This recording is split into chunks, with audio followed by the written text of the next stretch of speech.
महाराज जी, आप श्री के वचनों से ज्ञात हुआ कि साधक की शरणागति की दो अवस्थाएं होती हैं, बिल्लैया का बच्चा और बंदरिया का बच्चा। महाराज जी, बिल्लैया का बच्चा बने रहने के लिए साधक को किस रहनी से रहना चाहिए?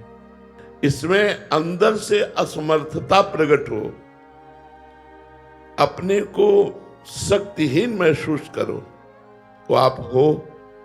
जब काम चाहता है तो काम गिरा देता है, जब क्रोध चाहता है तो क्रोध आवेश आ जाता है, जब मोह चाहता है तो मोह गिरा देता है। तो आप में सामर्थ्य कहाँ है? तो असमर्थ होकर सर्व समर्थ भगवान की शरण जाना और अपने को ऐसा समझना कि अब मेरे कदम भी उठेंगे तो भगवान के बल से ही उठेंगे, मेरे में तो कोई बल नहीं है, और बिल्कुल भगवद आश्रित हो जाना।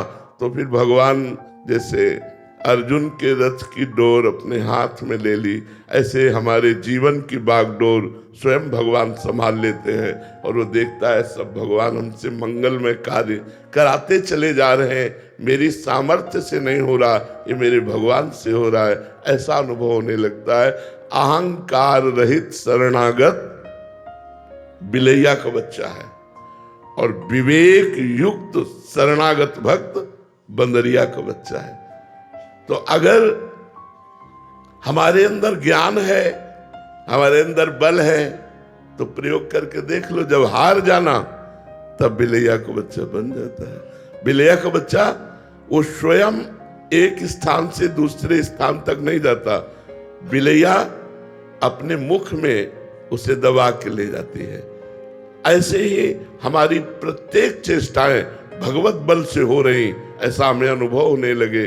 अहंकार से नहीं कि मैं करता हूं, भगवत बल से हो रही, और पूर्ण रूप से अपने को असमर्थ पाना, मेरे में कोई सामर्थ्य नहीं है, हे नाथ आप ही संभालो।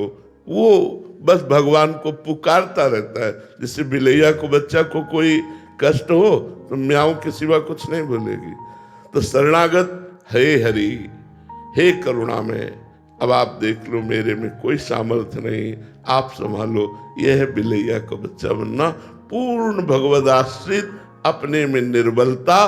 तो सुनेरी मैंने निर्बल के हा बलराम, पहले निर्बल बने, अभी हम में सामर्थ्य है, इसलिए हम अभी अहम रूपी सामर्थ्य है, इसलिए हम शरणागत नहीं हो पाते। सुनेरी मैंने निर्बल के बलराम, अपबल तपबल और बाहुबल, चौथो बल है धाम, सूर किशोर कृपाते सब बल, हारे को हरिनाम। सुनेरी मैंने निर्बल के बलराम। जब हम निर्बल हो जाते हैं, मेरे में कोई सामर्थ्य नहीं, तो भगवत शरणागति से भगवत बल प्रकाशित हो जाता है। समझ पा रहे आप?